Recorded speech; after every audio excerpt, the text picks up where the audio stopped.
You're watching America Trends. I'm Mary Burt-Godwin, and I'm looking forward to chatting with our next guest. She's been on the show before. She's a digital marketing unicorn. She's the best-selling author of Pivot with Purpose, copywriter, web design, marketing, funnels. She talks about it all. Welcome back to America Trends, Elise Cruz. Hi, thank you so much for having me back. What a pleasure to be here again. I'm happy that you're here. So, I wanted to talk, we only have a little bit of time today, and I wanted to talk to you. I was thinking about your book, Pivot with Purpose, and I was looking on your website as you talked about how you were going on the track of kind of a corporate job and a cookie cutter job, if you will. I think you used that phrase. And then you had a kind of a shift and a realization that you wanted to do something different, and you opened up your mind to other possibilities, and it's led you to a whole new life, a new career. So I want to talk about that moment that you kind of said, you know what, let me open my thought up to something else that might be available to me. Yeah, I'm so glad you brought that up because that's such like a central part of my story, and I actually feel it's like a very important part of a lot of my entrepreneurial clients' journey that I work with. And I will say, when I talk about like going after this cookie cutter life, that's no hate to this idea of security or of consistency. That felt really important, but what happened for me was I kind of reached this breaking point, and I expected it to be like this explosion, volcano eruption moment. And it wasn't that. It was actually like this moment of kind of like serene peace where I felt like, you have two options. Your option one is yes, you can keep going this way and you can make the paycheck, you can make the corner office, you can get the car, you can get this, and that.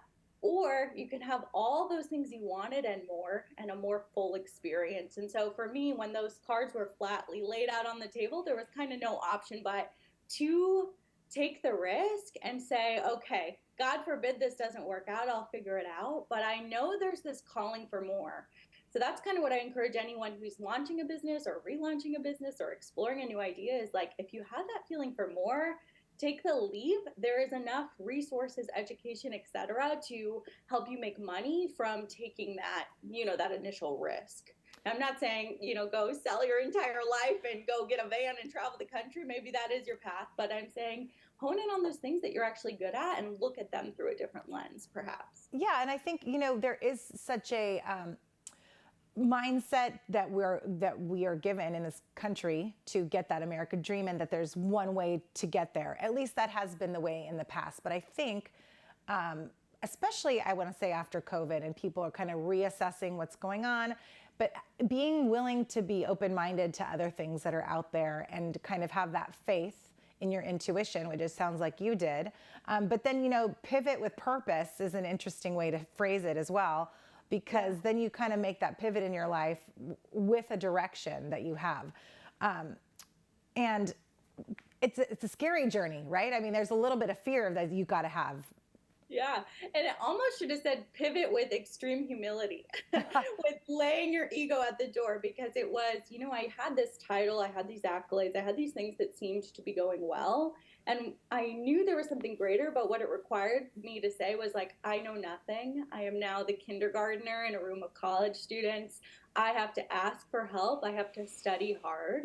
But that word purpose is important, right? Because the pursuit is worth it if it's on purpose. If it's not on purpose, you might as well find something else that lights you up, or go continue to work your 9 to 5 and find your art after work that lights you up, if that makes sense. And having the willingness to be a little vulnerable, like you said, and ask for help and say, I don't really understand this, but I want to learn it. I mean, that's what we're all here to do. So I want to talk now about what you actually do and how you help your clients. And one of the things I have heard you say is selling without the slime, and writing copy, compelling sales copy that's not too slimy. And I know exactly when I read that, I was like, oh, I get that, because there are things that I read that are slimy. So talk to me about that. Yeah, I mean, I love that word slime because I grew up, in the 2000s, and that was when Nickelodeon was yes. that slime like all over the body. And sometimes I feel like when I see entrepreneurs specifically selling online, I know like, well, you might have got some advice that like took you away from this on purpose thing, right? And as a writer, kind of my whole mission in life is helping people, talk, right? Like they talk, which really means allowing the heart to come through, right? And that sounds rudimentary, but that's kind of what I'm here to do, is help people who are purpose-based get that message out and also make money, but reduce that slime. And really the way to do that is like through classic sales psychology, that which is dream, struggle, victory, right? When really what that means is taking a three-dimensional approach to writing sales copy, right? It means not just saying, here's the thing, buy it now. If you don't, here's a bunch of fear tactics, but rather saying, you know, I understand your dreams. I understand the things that you're longing for. I understand the struggles of your current situation, you know, the experience that you're having now that doesn't feel great. And I want to help you win. I want to help introduce the solution, the victory that will give you those things. So even as I'm just describing that, right, that's not specific to a product or circumstance, but how much more human does that say than saying, buy it now with red flashing lights and sirens for, you know, this price that you'll never get to experience again, right? So it's really about taking that three-dimensional dream, struggle, victory approach and being of service as opposed to being of sale. That's what I always I like that.